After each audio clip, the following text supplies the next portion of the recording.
सतਿ ਸ੍ਰੀ ਅਕਾਲ ਦੋਸਤੋ, ਅੱਜ ਮੈਂ 2018 ਵਿੱਚ ਰਿਲੀਜ਼ ਹੋਈ ਇੱਕ ਕੋਰੀਅਨ ਐਕਸ਼ਨ ਡਰਾਉਣੀ ਫਿਲਮ ਨੂੰ ਰੀਕੈਪ ਕਰਨ ਜਾ ਰਿਹਾ ਹਾਂ, ਜਿਸ ਦਾ ਨਾਮ ਰੈਂਪੈਂਟ ਹੈ। ਸਾਲਾਂ ਤੋਂ ਦੂਰ ਰਹਿਣ ਤੋਂ ਬਾਅਦ ਇੱਕ ਜਲਾਵਤਨ ਰਾਜਕੁਮਾਰ ਵਾਪਸ ਆਪਣੇ ਵਤਨ ਰਾਜ ਵਿੱਚ ਆ ਗਿਆ ਹੈ, ਪਰ ਉਸ ਤੋਂ ਅਣਜਾਣ ਉਸ ਦਾ ਰਾਜ ਇੱਕ ਨਜ਼ਦੀਕੀ ਖਤਰੇ ਵਿੱਚ ਹੈ। ਉਸ ਦਾ ਅਤੇ ਉਸ ਦੇ ਰਾਜ ਦਾ ਕੀ ਹੋਵੇਗਾ? ਆਓ ਮਿਲ ਕੇ ਪਤਾ ਕਰੀਏ। ਕਹਾਣੀ ਕੋਰੀਆ ਵਿੱਚ ਜੋਸਨ ਰਾਜਵੰਸ਼ ਦੇ ਯੁੱਗ ਵਿੱਚ ਵਾਪਰਦੀ ਹੈ। ਇੱਕ ਕੋਰੀਆਈ ਸਿਪਾਹੀ ਹਥਿਆਰਾਂ ਨੂੰ ਸੁਰੱਖਿਅਤ ਕਰਨ ਲਈ ਇੱਕ ਡੱਚ ਵਪਾਰੀ ਨਾਲ ਮਿਲਦਾ ਹੈ। ਉਹ ਲਾਲ ਅੱਖਾਂ ਨਾਲ ਸਮੁੰਦਰੀ ਜਹਾਜ਼ ਦੇ ਇੱਕ ਪਿੰਜਰੇ ਵਿੱਚ ਬੰਦ ਇੱਕ ਚਾਲਕ ਦਲ ਨੂੰ ਵੇਖਦਾ ਹੈ ਜਦੋਂ ਉਹ ਕੱਚਾ ਮਾਸ ਮੰਗ ਰਿਹਾ ਸੀ। ਮਾਲ ਦੀ ਜਾਂਚ ਕਰਨ ਤੋਂ ਬਾਅਦ ਸਿਪਾਹੀ ਇੱਕ ਨਮੂਨਾ ਰਾਈਫਲ ਨਾਲ ਆਪਣੇ ਉੱਚ ਅਧਿਕਾਰੀ ਕੋਲ ਵਾਪਸ ਪਰਤਦਾ ਹੈ। ਇਹ ਪਤਾ ਚੱਲਦਾ ਹੈ ਕਿ ਉਹ ਇੱਕ ਬਾਗੀ ਸਮੂਹ ਹਨ ਜੋ ਵਿਦਰੋਹ ਦੀ ਯੋਜਨਾ ਬਣਾਉਣ ਦੀ ਕੋਸ਼ਿਸ਼ ਕਰ ਰਹੇ ਹਨ, ਪਰ ਉਨ੍ਹਾਂ ਲਈ ਬਦਕਿਸਮਤੀ ਨਾਲ ਯੁੱਧ ਮੰਤਰੀ ਕਿਮ ਅਤੇ ਉਸਦੇ ਆਦਮੀ ਉਨ੍ਹਾਂ ਨੂੰ ਲੱਭ ਲੈਂਦੇ ਹਨ ਅਤੇ ਉਨ੍ਹਾਂ ਨੂੰ ਗ੍ਰਿਫਤਾਰ ਕਰਦੇ ਹਨ। ਸ਼ਾਹੀ ਦਰਬਾਰ ਵਿੱਚ ਵਾਪਸ ਮੰਤਰੀਆਂ ਨੇ ਇਸ ਮਾਮਲੇ ਦੀ ਰਿਪੋਰਟ ਜੋਸਨ ਦੇ ਮੌਜੂਦਾ ਰਾਜੇ ਕਿੰਗ ਜੋ ਨੂੰ ਦਿੱਤੀ। ਉਹ ਗੁੱਸੇ ਵਿੱਚ ਆ ਜਾਂਦਾ ਹੈ ਅਤੇ ਉਨ੍ਹਾਂ ਨੂੰ ਆਪਣੇ ਨੇਤਾ ਦਾ ਪਤਾ ਲਗਾਉਣ ਲਈ ਬਾਗੀ ਨੂੰ ਤਸੀਹੇ ਦੇਣ ਅਤੇ ਪੁੱਛਗਿੱਛ ਕਰਨ ਦਾ ਹੁਕਮ ਦਿੰਦਾ ਹੈ। ਰਾਜਾ ਖੁਦ ਇਸ ਪ੍ਰਕਿਰਿਆ ਦੀ ਨਿਗਰਾਨੀ ਕਰਦਾ ਹੈ, ਪਰ ਬਾਗੀਆਂ ਨੇ ਆਪਣਾ ਮੂੰਹ ਬੰਦ ਕਰ ਲਿਆ। ਇਸ ਦੌਰਾਨ ਤਾਜ ਰਾਜਕੁਮਾਰ ਯੰਗ ਨੇ ਗ੍ਰਿਫਤਾਰ ਬਾਗੀ ਬਾਰੇ ਸੁਣਿਆ। ਉਹ ਇੱਕ ਚਿੱਠੀ ਲਿਖਦਾ ਹੈ ਅਤੇ ਇਸ ਨੂੰ ਆਪਣੇ ਆਦਮੀ ਨੂੰ ਦਿੰਦਾ ਹੈ, ਫਿਰ ਉਸ ਨੂੰ ਆਪਣੇ ਭਰਾ ਨੂੰ ਦੇਣ ਲਈ ਕਹਿੰਦਾ ਹੈ। ਤਾਜ ਰਾਜਕੁਮਾਰ ਸ਼ਾਹੀ ਦਰਬਾਰ ਵੱਲ ਵੱਧਦਾ ਹੈ, ਜਿੱਥੇ ਬਾਗੀਆਂ ਨੂੰ ਤਸੀਹੇ ਦਿੱਤੇ ਜਾ ਰਹੇ ਹਨ। ਉਹ ਰਾਜੇ ਨੂੰ ਬਾਗੀ ਨੂੰ ਰਿਹਾ ਕਰਨ ਲਈ ਬੇਨਤੀ ਕਰਦਾ ਹੈ, ਪਰ ਯੁੱਧ ਮੰਤਰੀ ਕਿਮ ਨੇ ਸਬੂਤ ਇਕੱਠੇ ਕੀਤੇ ਹਨ ਕਿ ਬਾਗੀਆਂ ਨੇ ਆਪਣੇ ਆਪ ਨੂੰ ਬੰਦੂਕਾਂ ਨਾਲ ਲੈਸ ਕੀਤਾ ਹੈ। ਮੌਜੂਦਾ ਰਾਜਾ ਚੀਨੀ ਕਿੰਗ ਸਮਰਾਟ ਨੂੰ ਉਨ੍ਹਾਂ ਦੇ ਹਮਲੇ ਤੋਂ ਬਾਅਦ ਤਾਕਤਵਰਤਾ ਨਾਲ ਕਾਊਟ ਕਰ ਰਿਹਾ ਹੈ, ਜਿਸ ਨਾਲ ਬਾਗੀਆਂ ਨੂੰ ਨੀਚ ਕਿੰਗ ਫੌਜ ਨੂੰ ਹਟਾਉਣ ਅਤੇ ਜੋਸਨ ਨੂੰ ਦੁਬਾਰਾ ਬਣਾਉਣ ਦੀ ਇੱਛਾ ਪੈਦਾ ਹੋ ਗਈ ਹੈ। ਤਾਜ ਰਾਜਕੁਮਾਰ ਨੇ ਵੀ ਕਈ ਵਾਰ ਰਾਜੇ ਨੂੰ ਇਹ ਕਿਹਾ ਹੈ, ਪਰ ਉਹ ਆਬਾਦੀ ਦੀ ਬਜਾਏ ਸਿਰਫ ਖੁਸਰਿਆਂ ਦੀ ਹੀ ਸੁਣਦਾ ਹੈ। ਆਪਣੇ ਪੁੱਤਰ ਦੀ ਬਕਵਾਸ ਸੁਣ ਕੇ ਰਾਜਾ ਗੁੱਸੇ ਵਿੱਚ ਆ ਜਾਂਦਾ ਹੈ। ਰਾਜਾ ਜ਼ੋਰ ਦੇ ਕੇ ਕਹਿੰਦਾ ਹੈ ਕਿ ਕੋਈ ਵੀ ਫੈਸਲਾ ਉਸ ਦੇ ਹੱਥ ਵਿੱਚ ਹੈ, ਚਾਹੇ ਕਿੰਗ ਬਾਦਸ਼ਾਹ ਦੇ ਅਧੀਨ ਹੋਣਾ ਹੈ ਜਾਂ ਨਹੀਂ। ਰਾਜ ਖੁਸ਼ਹਾਲ ਹੁੰਦਾ ਹੈ ਜਾਂ ਕਮਜ਼ੋਰ ਹੁੰਦਾ ਹੈ, ਇਹ ਵੀ ਉਸ ਦਾ ਫੈਸਲਾ ਹੁੰਦਾ ਹੈ। ਉਸ ਦੇ ਪਿਤਾ ਨੂੰ ਇਹ ਦੇਖ ਕੇ ਯਕੀਨ ਨਹੀਂ ਕੀਤਾ ਜਾ ਸਕਦਾ। ਰਾਜਕੁਮਾਰ ਯੰਗ ਨੇ ਵਿਦਰੋਹ ਦੇ ਪਿੱਛੇ ਮਾਸਟਰਮਾਈਂਡ ਦਾ ਖੁਲਾਸਾ ਕੀਤਾ। ਇਹ ਉਹ ਹੈ ਤਾਜ ਰਾਜਕੁਮਾਰ। ਆਪਣੇ ਆਦਮੀਆਂ ਦੀ ਜਾਨ ਦੇ ਬਦਲੇ ਉਹ ਰਾਜੇ ਦੇ ਸਾਹਮਣੇ ਆਪਣੇ ਆਪ ਨੂੰ ਮਾਰ ਦਿੰਦਾ ਹੈ। ਉਮੀਦ ਹੈ ਕਿ ਇਹ ਉਸ ਦੀਆਂ ਅੱਖਾਂ ਖੋਲ ਦੇਵੇਗਾ। ਕੁਝ ਸਮਾਂ ਬੀਤ ਗਿਆ ਹੈ ਅਤੇ ਗੁਲਾਮ ਰਾਜਕੁਮਾਰ ਗੈਂਗਲਿਮ ਆਖਰਕਾਰ ਚੀਨ ਵਿੱਚ ਆਪਣੀ ਸ਼ਾਨਦਾਰ ਜ਼ਿੰਦਗੀ ਬਤੀਤ ਕਰਨ ਦੇ ਸਾਲਾਂ ਬਾਅਦ ਜੋਸਨ ਵਾਪਸ ਆ ਗਿਆ ਹੈ। ਉਸ ਦੇ ਨਾਲ ਉਸ ਦਾ ਮੂਰਖ ਸਾਥੀ ਹਾਕ ਸੂ ਵੀ ਹੈ। ਉਸ ਦੀ ਅਚਾਨਕ ਵਾਪਸੀ ਉਸ ਨੂੰ ਆਪਣੇ ਭਰਾ ਤਾਜ ਰਾਜਕੁਮਾਰ ਤੋਂ ਮਿਲੀ ਆਖਰੀ ਵਸੀਅਤ ਦੇ ਕਾਰਨ ਸੀ। ਉਹ ਜਾਣਦਾ ਹੈ ਕਿ ਉਸ ਦੇ ਭਰਾ ਨੇ ਖੁਦਕੁਸ਼ੀ ਕਰ ਲਈ ਹੈ, ਪਰ ਅਜੇ ਵੀ ਕਾਰਨ ਅਤੇ ਵਿਦਰੋਹ ਦੀਆਂ ਚੀਜ਼ਾਂ ਬਾਰੇ ਨਹੀਂ ਜਾਣਦਾ ਹੈ। ਉਸ ਦੇ ਆਉਣ ਤੇ ਕੋਈ ਵੀ ਉਸ ਦਾ ਸਵਾਗਤ ਕਰਨ ਲਈ ਨਹੀਂ ਆਉਂਦਾ, ਇਸ ਲਈ ਉਹ ਹਕ ਸੂ ਦੇ ਨਾਲ ਬੰਦਰਗਾਹ ਵਾਲੇ ਪਿੰਡ ਜੇਮੂਲਪੋ ਘੁੰਮਦਾ ਹੈ। ਪਰ ਕੁਝ ਮਹਿਸੂਸ ਹੁੰਦਾ ਹੈ, ਪਿੰਡ ਬਹੁਤ ਸ਼ਾਂਤ ਹੈ। ਜਿਵੇਂ ਹੀ ਉਹ ਅੱਗੇ ਤੁਰਦੇ ਹਨ, ਉਹਨਾਂ ਨੂੰ ਪਤਾ ਲੱਗਦਾ ਹੈ ਕਿ ਪਿੰਡ ਗੜਬੜ ਵਿੱਚ ਹੈ। ਪਿੰਡ ਦੇ ਆਲੇ ਦੁਆਲੇ ਸੜੀਆਂ ਲਾਸ਼ਾਂ ਦੇ ਢੇਰ ਕੀ ਹੋ ਸਕਦਾ ਹੈ ਕਾਰਨ? ਇੱਕ ਪਲੇਗ ਜਾਂ ਜੰਗ। ਇਸ ਦੌਰਾਨ ਰਾਜੇ ਨੂੰ ਗੈਂਗਲਿਮ ਦੇ ਆਉਣ ਦੀ ਖਬਰ ਮਿਲਦੀ ਹੈ। ਇਹ ਯਕੀਨਨ ਉਸ ਨੂੰ ਖੁਸ਼ ਨਹੀਂ ਕਰਦਾ। ਰਾਤ ਨੂੰ ਉਹ ਸ਼ਾਹੀ ਰਖੇਲ ਨੂੰ ਚੀਕਦਾ ਹੈ। ਉਸ ਨੂੰ ਲੱਗਦਾ ਹੈ ਕਿ ਪੂਰੀ ਦੁਨੀਆ ਉਸ ਵਿਰੁੱਧ ਸਾਜ਼ਿਸ਼ ਰਚ ਰਹੀ ਹੈ। ਉਸ ਦਾ ਆਪਣਾ ਪੁੱਤਰ ਉਸ ਦੇ ਵਿਰੁੱਧ ਸਾਜ਼ਿਸ਼ ਰਚ ਰਿਹਾ ਸੀ ਅਤੇ ਹੁਣ ਉਸ ਦਾ ਦੂਜਾ ਨਾਸ਼ੁਕਰੇ ਪੁੱਤਰ ਉਦੋਂ ਹੀ ਵਾਪਸ ਆਉਂਦਾ ਹੈ ਜਦੋਂ ਉਸ ਨੂੰ ਤਾਜ ਰਾਜਕੁਮਾਰ ਦੀ ਮੌਤ ਦੀ ਖਬਰ ਮਿਲਦੀ ਹੈ। ਰਖੇਲ ਫਿਰ ਉਸ ਨੂੰ ਅਫਵਾਹ ਦੱਸਦੀ ਹੈ ਕਿ ਤਾਜ ਰਾਜਕੁਮਾਰੀ ਵੀ ਉਸ ਦੇ ਵਿਰੁੱਧ ਸਾਜ਼ਿਸ਼ ਰਚ ਰਹੀ ਹੈ, ਉਸ ਦੇ ਭਰੋਸੇ ਦੇ ਮੁੱਦਿਆਂ ਨੂੰ ਹੋਰ ਵਧਾ ਰਹੀ ਹੈ। ਰਾਜਾ ਤੁਰੰਤ ਗਾਰਡ ਨੂੰ ਹੁਕਮ ਦਿੰਦਾ ਹੈ ਕਿ ਉਹ ਤਾਜ ਰਾਜਕੁਮਾਰੀ ਨੂੰ ਉਸ ਦੇ ਕੁਆਰਟਰ ਦੇ ਅੰਦਰ ਸੀਲ ਕਰ ਦੇਵੇ। ਉਸ ਨੂੰ ਭੁੱਖੇ ਮਰਨਾ ਭਾਵੇਂ ਉਹ ਤਾਜ ਰਾਜਕੁਮਾਰ ਦੇ ਬੱਚੇ ਨਾਲ ਗਰਭਵਤੀ ਹੈ। ਇਹ ਪਤਾ ਚੱਲਦਾ ਹੈ ਕਿ ਰਖੇਲ ਯੁੱਧ ਮੰਤਰੀ ਕਿਮ ਨਾਲ ਕੁਝ ਯੋਜਨਾ ਬਣਾ ਰਹੀ ਹੈ। ਉਹ ਰਾਜੇ ਦੇ ਪਿੱਛੇ ਕੀ ਯੋਜਨਾ ਬਣਾ ਰਹੇ ਹਨ? ਵਾਪਸ ਬੰਦਰਗਾਹ ਵਾਲੇ ਪਿੰਡ ਵਿੱਚ ਰਾਜਕੁਮਾਰ ਗੈਂਗਲਿਮ ਅਜੇ ਵੀ ਉੱਥੇ ਫਸਿਆ ਹੋਇਆ ਹੈ। ਪਿੰਡ ਦੀ ਚੌਂਪੜੀ ਦੇ ਅੰਦਰ ਭੋਜਨ ਦੀ ਤਲਾਸ਼ ਕਰਦੇ ਹੋਏ ਹਾਕ ਸੂ ਦਾ ਸਾਹਮਣਾ ਕੁਝ ਅਜੀਬ ਹੁੰਦਾ ਹੈ। ਉਹ ਬਾਹਰ ਭੱਜਦਾ ਹੈ ਅਤੇ ਉਸ ਨੂੰ ਸ਼ਾਹੀ ਮਹਿਲ ਵੱਲ ਲੈ ਜਾਣ ਲਈ ਸਿਪਾਹੀਆਂ ਦੇ ਇੱਕ ਸਮੂਹ ਨੂੰ ਆਉਂਦਾ ਹੈ, ਪਰ ਇਹ ਪਤਾ ਚੱਲਦਾ ਹੈ ਕਿ ਉਹ ਗੈਂਗਲਿਮ ਨੂੰ ਮਾਰਨ ਲਈ ਕਿਰਾਏ ਤੇ ਲਏ ਗਏ ਕਾਤਲਾਂ ਦੇ ਸਮੂਹ ਹਨ। ਜਦੋਂ ਉਹ ਲੜਦੇ ਹਨ, ਕੁਝ ਅਚਾਨਕ ਵਾਪਰਦਾ ਹੈ। ਉਹਨਾਂ ਦੀ ਲੜਾਈ ਦਾ ਰੌਲਾ ਗੁੰਮ ਹੋਏ ਪਿੰਡ ਵਾਸੀ ਨੂੰ ਆਕਰਸ਼ਿਤ ਕਰਦਾ ਹੈ, ਪਰ ਉਹਨਾਂ ਨਾਲ ਕੁਝ ਗਲਤ ਹੈ। ਹਾਂ, ਇਹ ਇੱਕ ਵੰਸ਼ਵਾਦੀ ਯੁੱਗ ਵਿੱਚ ਇੱਕ ਜ਼ੋਂਬੀ ਦਾ ਸਾਕਾ ਹੈ। ਜ਼ੋਂਬੀ ਪੂਰੇ ਕਾਤਲ ਸਮੂਹ ਨੂੰ ਮਿਟਾ ਦਿੰਦੇ ਹਨ। ਜਦੋਂ ਗੈਂਗਲਿਮ ਅਤੇ ਹਾਕ ਸੂ ਨੂੰ ਘੇਰ ਲਿਆ ਜਾਂਦਾ ਹੈ, ਬਚੇ ਹੋਏ ਲੋਕਾਂ ਦਾ ਇੱਕ ਸਮੂਹ ਅਚਾਨਕ ਦਿਖਾਈ ਦਿੰਦਾ ਹੈ ਅਤੇ ਉਹਨਾਂ ਦੀ ਮਦਦ ਕਰਦਾ ਹੈ। ਉਹਨਾਂ ਦੀ ਅਗਵਾਈ ਪਾਰਕ ਦੁਆਰਾ ਕੀਤੀ ਜਾਂਦੀ ਹੈ। ਮਰਹੂਮ ਤਾਜ ਰਾਜਕੁਮਾਰ ਦਾ ਇੱਕ ਸਾਬਕਾ ਸੇਵਕ ਉਹ ਗੈਂਗਲਿਮ ਨੂੰ ਸਰਵਾਈਵਰ ਕੈਂਪ ਵਿੱਚ ਲੈ ਆਏ, ਜਿੱਥੇ ਉਹ ਬਚਣ ਲਈ ਸੰਘਰਸ਼ ਕਰ ਰਹੇ ਸਨ।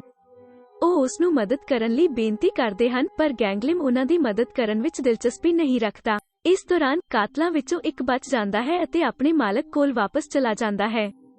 ਜਿਸ ਨੇ ਗੈਂਗਲਿਮ ਨੂੰ ਮਾਰਨ ਦਾ ਹੁਕਮ ਦਿੱਤਾ ਉਹ ਕੋਈ ਹੋਰ ਨਹੀਂ ਬਲਕਿ ਯੁੱਧ ਮੰਤਰੀ ਕਿਮ ਹੈ। ਕਾਤਲ ਨੂੰ ਯਕੀਨ ਹੈ ਕਿ ਗੈਂਗਲਿਮ ਪਹਿਲਾਂ ਹੀ ਹਫੜਾ ਦਫੜੀ ਦੇ ਵਿਚਕਾਰ ਮਰ ਚੁੱਕਾ ਹੈ, ਜੋ ਕਿ ਸੱਚ ਨਹੀਂ ਹੈ। ਜ਼ਾਂਬੀ ਨੇ ਕਾਤਲ ਨੂੰ ਕੱਟ ਲਿਆ ਹੈ, ਇਸ ਲਈ ਕਿਮ ਨੇ ਉਸ ਨੂੰ ਬੇਸਮੈਂਟ ਵਿੱਚ ਬੰਦ ਕਰ ਦਿੱਤਾ। ਬਾਅਦ ਵਿੱਚ ਕਿਮ ਨੇ ਰਖੇਲ ਨੂੰ ਉੱਥੇ ਆਉਣ ਲਈ ਧੋਖਾ ਦਿੱਤਾ। ਸੰਕਰਮਿਤ ਕਾਤਲ ਉਸ ਤੇ ਹਮਲਾ ਕਰਦਾ ਹੈ, ਪਰ ਕਿਮ ਅਜਿਹਾ ਕਿਉਂ ਕਰੇਗੀ? ਸਾਨੂੰ ਜਲਦੀ ਹੀ ਪਤਾ ਲੱਗ ਜਾਵੇਗਾ। ਅਗਲੇ ਦਿਨ ਬਚੇ ਹੋਏ ਦੀ ਮਦਦ ਕਰਨ ਦੀ ਬਜਾਏ ਰਾਜਕੁਮਾਰ ਗੈਂਗਲਿਮ ਮਾਦਾ ਤੀਰੰਦਾਜ਼ ਡੂਕੀ ਨੂੰ ਮਾਰਨ ਦੀ ਕੋਸ਼ਿਸ਼ ਕਰਦਾ ਹੈ। ਉਹ ਨਿਰਾਸ਼ ਪਿੰਡ ਵਾਸੀਆਂ ਵਿੱਚ ਇੱਕ ਸੁੰਦਰਤਾ ਹੈ, ਪਰ ਉਹ ਉਸ ਆਦਮੀ ਬੱਚੇ ਦੇ ਰਾਜਕੁਮਾਰ ਨੂੰ ਪਸੰਦ ਨਹੀਂ ਕਰਦੀ ਜਿਸ ਨੇ ਆਪਣੀ ਜ਼ਮੀਨ ਛੱਡ ਦਿੱਤੀ ਸੀ। ਅਸਲ ਵਿੱਚ ਹਾਲਾਂਕਿ ਉਹ ਜੋਸਨ ਕੋਲ ਵਾਪਸ ਕਿਉਂ ਆਉਂਦਾ ਹੈ? ਸ਼ਾਹੀ ਮਹਿਲ ਵਿੱਚ ਵਾਪਸ ਰਾਜਾ ਆਪਣੀਆਂ ਰਖੇਲਾਂ ਨਾਲ ਨਾਸ਼ਤਾ ਕਰ ਰਿਹਾ ਹੈ। ਯੁੱਧ ਮੰਤਰੀ ਕਿਮ ਦੁਆਰਾ ਧੋਖਾ ਦੇਣ ਵਾਲੀ ਰਖੇਲ ਬਚ ਗਈ, ਪਰ ਉਹ ਸੰਕਰਮਿਤ ਹੋ ਗਈ ਹੈ। ਉਹ ਰਾਜੇ ਦੇ ਸਾਹਮਣੇ ਇੱਕ ਪੂਰੀ ਜ਼ੂੰਬੀ ਵਿੱਚ ਬਦਲ ਜਾਂਦੀ ਹੈ ਅਤੇ ਉਸ ਉੱਤੇ ਹਮਲਾ ਕਰਦੀ ਹੈ।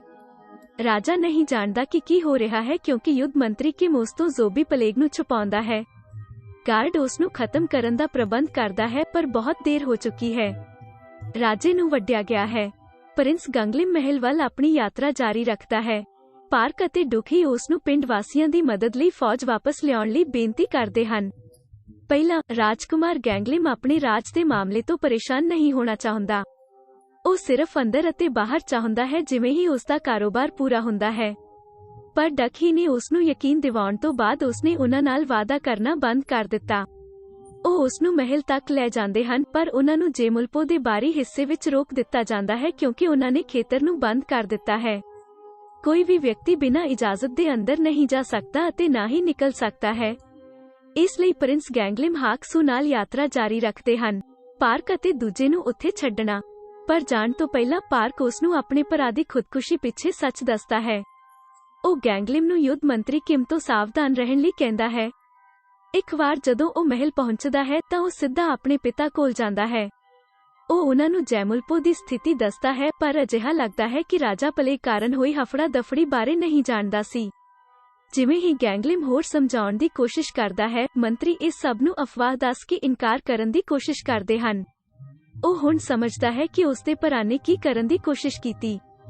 ਪਰਿਸ਼ਦ ਮੰਤਰੀ ਯੁੱਧ ਮੰਤਰੀ ਕਿਮ ਦੀ ਅਗਵਾਈ ਹੇਠ ਰਾਜੇ ਨਾਲ ਛੇੜਛਾੜ ਕਰ ਰਹੇ ਹਨ। ਰਾਜਾ ਡਰਦਾ ਹੈ ਕਿ ਗੈਂਗਲਿਮ ਵੀ ਗੱਦੀ ਲੈਣ ਆਇਆ ਹੈ, ਪਰ ਗੈਂਗਲਿਮ ਉਸ ਨੂੰ ਭਰੋਸਾ ਦਿਵਾਉਂਦਾ ਹੈ ਕਿ ਉਹ ਗੱਦੀ ਲੈਣ ਵਿੱਚ ਦਿਲਚਸਪੀ ਨਹੀਂ ਰੱਖਦਾ। ਇਹ ਪਤਾ ਚੱਲਦਾ ਹੈ ਕਿ ਉਸਦੇ ਵਾਪਸ ਆਉਣ ਦਾ ਇੱਕੋ ਇੱਕ ਕਾਰਨ ਤਾਜ ਰਾਜਕੁਮਾਰ ਦੀ ਅੰਤਿਮ ਇੱਛਾ ਨੂੰ ਪੂਰਾ ਕਰਨਾ ਹੈ ਜੋ ਉਸਨੇ ਉਸਨੂੰ ਇੱਕ ਪੱਤਰ ਵਿੱਚ ਭੇਜਿਆ ਸੀ। ਰਾਜੇ ਦਾ ਦਿਲ ਬੱਦਲ ਛਾ ਗਿਆ ਹੈ ਅਤੇ ਉਸਦਾ ਦਰਬਾਰ ਗੰਦਾ ਹੈ। ਕਿਰਪਾ ਕਰਕੇ ਮੇਰੀ ਪਤਨੀ ਅਤੇ ਅਣਜੰਮੇ ਬੱਚੇ ਨੂੰ ਚੀਨ ਲੈ ਜਾਓ, ਉਸ ਨੂੰ ਆਪਣੇ ਭਰਾ ਤੋਂ ਮਿਲੀ ਚਿੱਠੀ ਦਾ ਕਹਿਣਾ ਹੈ। ਮੂਰਖ ਰਾਜਾ ਥੋੜਾ ਨਾਰਾਜ਼ ਹੈ, ਪਰ ਗੈਂਗਲਿਮ ਨੂੰ ਇੱਕ ਫੌਜ ਪ੍ਰਦਾਨ ਕਰਦਾ ਹੈ ਕਿਉਂਕਿ ਉਸਨੇ ਜੈਮੁਲਪੋ ਦੀ ਸਹਾਇਤਾ ਕਰਨ ਲਈ ਬੇਨਤੀ ਕੀਤੀ ਸੀ ਜਿੰਨਾ ਚਿਰ ਉਹ ਗੱਦੀ ਤੋਂ ਦੂਰ ਰਹਿੰਦਾ ਹੈ। ਪ੍ਰਿੰਸ ਗੈਂਗਲਿਮ ਫਿਰ ਤਾਲਾਬੰਦ ਗਰਭਵਤੀ ਤਾਜ ਰਾਜਕੁਮਾਰੀ ਕੋਲ ਜਾਂਦਾ ਹੈ। ਉਹ ਉਸ ਨੂੰ ਆਪਣੇ ਨਾਲ ਚੀਨ ਵਾਪਸ ਜਾਣ ਲਈ ਕਹਿੰਦਾ ਹੈ, ਪਰ ਉਸਨੇ ਇਨਕਾਰ ਕਰ ਦਿੱਤਾ। ਉਹ ਛੱਡ ਨਹੀਂ ਸਕਦੀ ਜਦੋਂ ਜੋਸਨ ਗੰਭੀਰ ਹਾਲਤ ਵਿੱਚ ਹੋਵੇ।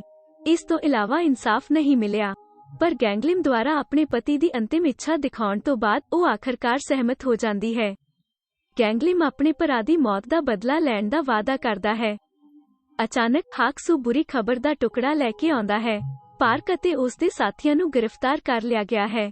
ਇਹ ਪਤਾ ਚੱਲਦਾ ਹੈ ਕਿ ਯੁੱਧ ਮੰਤਰੀ ਕਿਮ ਅਜੇ ਵੀ ਵਿਦਰੋਹੀਆਂ ਦੇ ਬੱਚੇ ਖੁੱਚੇ ਸ਼ਿਕਾਰ ਕਰ ਰਿਹਾ ਹੈ। ਜਿਵੇਂ ਉਹ ਬੋਲਦੇ ਹਨ, ਸ਼ੈਤਾਨ ਆਪ ਆ ਜਾਂਦਾ ਹੈ। ਯੁੱਧ ਮੰਤਰੀ ਕਿਮ ਅਤੇ ਹੋਰ ਮੰਤਰੀ ਗੈਂਗਲਿਮ ਨੂੰ ਇਹ ਦੱਸਣ ਲਈ ਆਉਂਦੇ ਹਨ ਕਿ ਰਾਜੇ ਨੇ ਫੌਜੀ ਆਦੇਸ਼ ਵਾਪਸ ਲੈ ਲਿਆ ਹੈ। ਉਹਨਾਂ ਵਿੱਚ ਇੱਕ ਪਲ ਲਈ ਗਰਮਾ-ਗਰਮ ਬਹਿਸ ਹੋਈ। ਉਹ ਤਾਜ ਰਾਜਕੁਮਾਰੀ ਨੂੰ ਅੱਜ ਰਾਤ ਦੇ ਸਮਾਗਮ ਲਈ ਰੁਕਣ ਲਈ ਮਜਬੂਰ ਕਰਦੇ ਹਨ, ਜਿੱਥੇ ਕਿੰਗ ਤੋਂ ਇੱਕ ਰਾਜਦੂਤ ਜੋਸਨ ਦਾ ਦੌਰਾ ਕਰੇਗਾ। ਹੁਣ ਗਾਲਿਮ ਕੋਲ ਫੌਜ ਨਹੀਂ ਹੈ ਅਤੇ ਤਾਜ ਰਾਜਕੁਮਾਰੀ ਨੂੰ ਰੱਖਿਆ ਜਾ ਰਿਹਾ ਹੈ। ਹੈਰਾਨ ਹੋ ਕੇ ਉਹ ਉਸ ਨੂੰ ਇਹ ਵੀ ਦੱਸਦੇ ਹਨ ਕਿ ਰਾਜਾ ਵੀ ਸੰਕਰਮਿਤ ਹੋ ਸਕਦਾ ਹੈ। ਕਿੰਗ ਤੋਂ ਰਾਜਦੂਤ ਆ ਗਿਆ ਹੈ ਅਤੇ ਮਹਿਲ ਉਹਨਾਂ ਦੇ ਸਵਾਗਤ ਲਈ ਇੱਕ ਪਾਰਟੀ ਦਾ ਆਯੋਜਨ ਕਰਦਾ ਹੈ। ਪਰ ਕੁਝ ਅਣਚਾਹੇ ਮਹਿਮਾਨ ਪਾਰਟੀ ਵਿੱਚ ਸ਼ਾਮਲ ਹੋਏ ਹਨ। ਜ਼ੋਂਬੀਜ਼ ਅਚਾਨਕ ਪ੍ਰਗਟ ਹੁੰਦੇ ਹਨ ਅਤੇ ਮਹਿਲ ਦੇ ਆਲੇ ਦੁਆਲੇ ਹਾਜ਼ਰੀਨ ਅਤੇ ਕਰਮਚਾਰੀਆਂ ਤੇ ਹਮਲਾ ਕਰਦੇ ਹਨ, ਪਰ ਇਹ ਅਜੇ ਤੱਕ ਮੁੱਖ ਖੇਤਰ ਤੱਕ ਨਹੀਂ ਪਹੁੰਚਿਆ ਹੈ।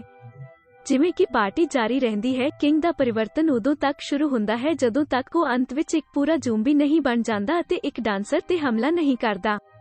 ਯੁੱਧ ਮੰਤਰੀ ਕਿਮ ਨੇ ਜ਼ੈਂਬੀਫਾਈਡ ਕਿੰਗ ਨੂੰ ਮਾਰ ਦਿੱਤਾ। ਇਹ ਪਤਾ ਚੱਲਦਾ ਹੈ ਕਿ ਇਹ ਸਭ ਸ਼ਕਤੀ ਭੁੱਖੀ ਕਿਮ ਦੀ ਯੋਜਨਾ ਸੀ। ਉਸਨੇ ਜਾਣਬੁੱਝ ਕੇ ਸ਼ਾਹੀ ਖੂਨ ਨੂੰ ਖਤਮ ਕਰਨ ਅਤੇ ਤਖਤਾ ਪਲਟ ਕਰਨ ਲਈ ਇਹ ਪਤਾ ਲਗਾਉਣ ਤੋਂ ਬਾਅਦ ਪਲੇਗ ਫੈਲਾ ਦਿੱਤੀ। ਮਹਿਲ ਹੁਣ ਜ਼ੋਂਬੀਜ਼ ਨਾਲ ਭਰਿਆ ਹੋਇਆ ਹੈ ਅਤੇ ਹਫੜਾ ਦਫੜੀ ਵਿੱਚ ਡਿੱਗਦਾ ਹੈ।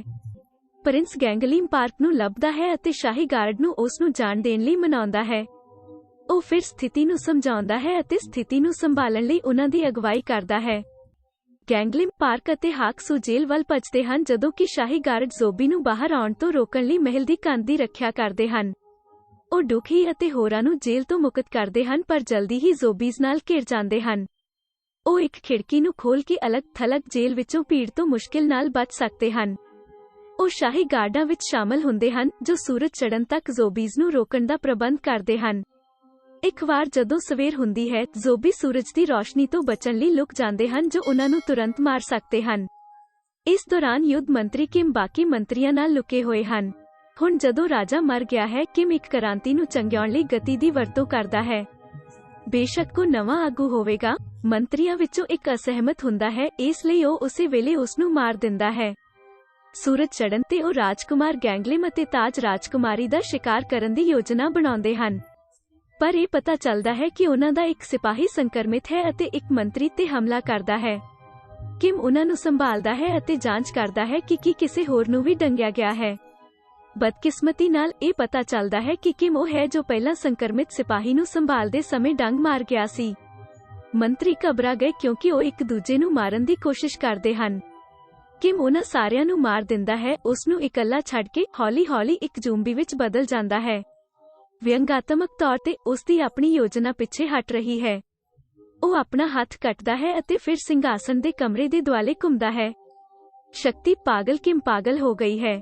ਗੈਂਗਲਿਮ ਅਤੇ ਹੋਰਾਂ ਨੂੰ ਸੂਰਜ ਡੁੱਬਣ ਤੋਂ ਪਹਿਲਾਂ ਜ਼ੋਂਬੀਜ਼ ਨੂੰ ਸੰਭਾਲਣ ਦਾ ਤਰੀਕਾ ਲੱਭਣ ਦੀ ਲੋੜ ਹੈ। ਉਹ ਤੁਰੰਤ ਚੀਨ ਵਾਪਸ ਜਾਣ ਦੀ ਯੋਜਨਾ ਬਣਾਉਂਦਾ ਹੈ, ਪਰ ਦੂਸਰੇ ਉਸ ਨੂੰ ਜੋਸਨ ਦੇ ਰਾਜਕੁਮਾਰ ਵਜੋਂ ਆਪਣਾ ਫਰਜ਼ ਨਿਭਾਉਣ ਲਈ ਮਨਾ ਲੈਂਦੇ ਹਨ। ਹੁਣ ਉਹ ਇਸ ਦਾ ਹੱਲ ਲੱਭਣਾ ਆਪਣਾ ਫਰਜ਼ ਸਮਝਦਾ ਹੈ। ਇਸ ਲਈ ਉਹ ਗਾਰਡਾਂ ਵਿੱਚੋਂ ਇੱਕ ਨੂੰ ਮਜ਼ਬੂਤੀ ਵਾਲੀਆਂ ਫੌਜਾਂ ਨੂੰ ਬੁਲਾਉਣ ਦਾ ਆਦੇਸ਼ ਦਿੰਦਾ ਹੈ, ਜਦੋਂ ਕਿ ਦੂਜਾ ਜ਼ੋਂਬੀਜ਼ ਨੂੰ ਫਸਾਉਣ ਲਈ ਸ਼ਾਹੀ ਵਿਲਾ ਸਥਾਪਿਤ ਕਰਦਾ ਹੈ। ਉਹ ਉਹਨਾਂ ਨੂੰ ਵਿਲਾ ਦੇ ਅੰਦਰ ਜਾਣ ਲਈ ਆਕਰਸ਼ਿਤ ਕਰਨ ਲਈ ਇੱਕ ਡਰਮ ਦੀ ਵਰਤੋਂ ਕਰਨਗੇ। ਫਿਰ ਇੱਕ ਵਾਰ ਜ਼ੋਂਬੀਜ਼ ਫਸ ਜਾਂਦੇ ਹਨ, ਉਹ ਪੂਰੀ ਇਮਾਰਤ ਨੂੰ ਸਾੜ ਦੇਣਗੇ। ਬਦਕਿਸਮਤੀ ਨਾਲ ਹਾਕਸੂ ਇਸ ਨੂੰ ਸਥਾਪਿਤ ਕਰਦੇ ਸਮੇਂ ਜ਼ੂਮਬੀਨ ਕਿਮ ਦੁਆਰਾ ਮਾਰਿਆ ਗਿਆ। ਉਹਨਾਂ ਨੇ ਹਮਲਾ ਕੀਤਾ ਅਤੇ ਉਸ ਦੀ ਮਦਦ ਨਾ ਕਰ ਸਕੇ। ਸ਼ੋਅ ਚੱਲਦਾ ਰਹਿਣਾ ਚਾਹੀਦਾ ਹੈ।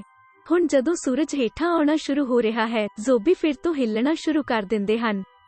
ਉਹ ਮੁਸ਼ਕਿਲ ਨਾਲ ਉਹਨਾਂ ਨੂੰ ਰੋਕਣ ਅਤੇ ਵਿਲਾ ਦੇ ਅੰਦਰ ਜਾਣ ਦਾ ਪ੍ਰਬੰਧ ਕਰਦੇ ਹਨ, ਪਰ ਪ੍ਰਕਿਰਿਆ ਵਿੱਚ ਉਹ ਕੁਝ ਸਾਥੀਆਂ ਨੂੰ ਗੁਆ ਦਿੰਦੇ ਹਨ। ਪਾਰਕ ਨੂੰ ਜ਼ੈਂਬੀ ਨੇ ਡੰਗ ਲਿਆ, ਇਸ ਲਈ ਉਹ ਰੁਕਣ ਦਾ ਫੈਸਲਾ ਕਰਦਾ ਹੈ ਅਤੇ ਡਰਮ ਨੂੰ ਮਾਰਦਾ ਹੈ, ਫਿਰ ਇਮਾਰਤ ਨੂੰ ਅੱਗ ਲਗਾ ਦਿੰਦਾ ਹੈ ਜਦੋਂ ਕਿ ਦੂਜਾ ਸੁਰੱਖਿਆ ਲਈ ਚਲਾ ਜਾਂਦਾ ਹੈ। ਡਰਮ ਨੂੰ ਮਾਰਨ ਤੋਂ ਬਾਅਦ ਉਹ ਜ਼ੋਂਬੀ ਪ੍ਰਭਾਵਿਤ ਇਮਾਰਤ ਨੂੰ ਅੱਗ ਲਗਾਉਣ ਵਾਲਾ ਹੈ। ਇੱਕ ਜ਼ੋਂਬੀ ਵਿੱਚ ਉਸ ਦੇ ਪਰਿਵਰਤਨ ਦੇ ਕਿਨਾਰੇ ਤੇ ਕਿਮ ਦਿਖਾਈ ਦਿੰਦਾ ਹੈ ਅਤੇ ਅੱਗ ਨੂੰ ਹੇਠਾਂ ਰੱਖਦਾ ਹੈ। ਗੈਂਗਲਿਮ ਦੂਰੋਂ ਦੇਖਦਾ ਹੈ ਅਤੇ ਮਹਿਸੂਸ ਕਰਦਾ ਹੈ ਕਿ ਕੁਝ ਠੀਕ ਨਹੀਂ ਹੈ, ਇਸ ਲਈ ਉਹ ਇਮਾਰਤ ਵੱਲ ਵਾਪਸ ਚਲਾ ਜਾਂਦਾ ਹੈ। ਅੰਦਰ ਜਾਣ ਤੋਂ ਬਾਅਦ ਉਹ ਅੱਗ ਲਗਾਉਣ ਲਈ ਸੰਘਰਸ਼ ਕਰਦਾ ਹੈ। ਡਕ ਹੀ ਇਮਾਰਤ ਤੇ ਅੱਗ ਦਾ ਤੀਰ ਚਲਾ ਕੇ ਉਸ ਦੀ ਮਦਦ ਕਰਦਾ ਹੈ। ਅੰਤ ਵਿੱਚ ਗੈਂਗਲਿਮ ਇਮਾਰਤ ਨੂੰ ਅੱਗ ਲਾਉਣ ਅਤੇ ਛੱਤ ਰਾਹੀਂ ਭੱਜਣ ਦਾ ਪ੍ਰਬੰਧ ਕਰਦਾ ਹੈ। ਪਰ ਅੰਦਾਜ਼ਾ ਲਗਾਓ ਕਿ ਛੱਤ ਤੇ ਉਸ ਦੀ ਉਡੀਕ ਕੌਣ ਕਰ ਰਿਹਾ ਹੈ। ਹਾਂ, ਜ਼ੂਮਬੀਨ ਕਿਮ ਹਰ ਫਿਲਮ ਵਿੱਚ ਲਾਜ਼ਮੀ ਫਾਈਨਲ ਬੌਸ ਲੜਾਈ ਲਈ ਉਸ ਨਾਲ ਲੜਨ ਲਈ ਤਿਆਰ ਹੈ। ਕੁਝ ਮਹਾਂਕਾਵਿ ਅਭਿਆਸਾਂ ਅਤੇ ਅਣਗਿਣਤ ਕਿਸਮਤ ਦੇ ਝੁੰਡ ਤੋਂ ਬਾਅਦ ਗੈਂਗਲਿਮ ਕਿਮ ਨੂੰ ਹਰਾਉਣ ਦਾ ਪ੍ਰਬੰਧ ਕਰਦਾ ਹੈ ਅਤੇ ਉਸ ਨੂੰ ਬਲਦੀ ਵਿਲਾ ਵਿੱਚ ਸੁੱਟ ਦਿੰਦਾ ਹੈ। ਉਸ ਤੋਂ ਥੋੜੀ ਦੇਰ ਬਾਅਦ ਮਜ਼ਬੂਤੀ ਦੀ ਟੁਕੜੀ ਆਉਂਦੀ ਹੈ। ਸਿਰਫ ਫੌਜੀ ਜਵਾਨ ਹੀ ਨਹੀਂ, ਸਗੋਂ ਆਮ ਨਾਗਰਿਕ ਵੀ ਮਦਦ ਲਈ ਆਉਂਦੇ ਹਨ। ਜਿਵੇਂ ਹੀ ਗੈਂਗਲਿਮ ਉਹਨਾਂ ਨੂੰ ਦੇਖਦਾ ਹੈ, ਇਹ ਉਹਨਾਂ ਨੂੰ ਉਸ ਫਰਜ਼ ਦੀ ਯਾਦ ਦਿਵਾਉਂਦਾ ਹੈ ਜੋ ਉਸ ਦਾ ਸ਼ਾਹੀ ਖੂਨ ਲਿਆਉਂਦਾ ਹੈ, ਆਪਣੇ ਲੋਕਾਂ ਨੂੰ ਖੁਸ਼ਹਾਲੀ ਵੱਲ ਲੈ ਜਾਣ ਲਈ। ਉਸ ਤੋਂ ਬਾਅਦ ਉਹ ਆਪਣੇ ਰਾਜ ਵਿੱਚ ਆਲੇ ਦੁਆਲੇ ਦੇ ਪਿੰਡ ਨੂੰ ਜ਼ੂਮਬੀ ਦੇ ਹਮਲੇ ਤੋਂ ਆਜ਼ਾਦ ਕਰਨਾ ਜਾਰੀ ਰੱਖਦਾ ਹੈ। ਇੱਕ ਰਾਜਾ ਆਪਣੇ ਲੋਕਾਂ ਤੋਂ ਬਿਨਾਂ ਕੀ ਹੈ ਅਤੇ ਇੱਕ ਰਾਜ ਆਪਣੇ ਨੇਤਾ ਤੋਂ ਬਿਨਾਂ ਕਿੱਥੇ ਜਾਂਦਾ ਹੈ। ਤੁਸੀਂ ਕਹਾਣੀ ਬਾਰੇ ਕੀ ਸੋਚਦੇ ਹੋ? ਜਦੋਂ ਮਰੇ ਹੋਏ ਲੋਕ ਰਾਜਨੀਤੀ ਨੂੰ ਮਿਲਦੇ ਹਨ ਤਾਂ ਉਹ ਬਿਹਤਰ ਕੀ ਕਰ ਸਕਦੇ ਹਨ? ਸਾਨੂੰ ਦੱਸੋ ਕਿ ਤੁਸੀਂ ਟਿੱਪਣੀ ਭਾਗ ਵਿੱਚ ਕੀ ਸੋਚਦੇ ਹੋ। ਵੀਡੀਓ ਨੂੰ ਲਾਈਕ ਅਤੇ ਸਬਸਕ੍ਰਾਈਬ ਕਰਨਾ ਨਾ ਭੁੱਲੋ। ਦੇਖਣ ਲਈ ਤੁਹਾਡਾ ਧੰਨਵਾਦ ਅਤੇ ਹਮੇਸ਼ਾ ਵਾਂਗ ਅਗਲੀ ਵਾਰ ਮਿਲਦੇ ਹਾਂ।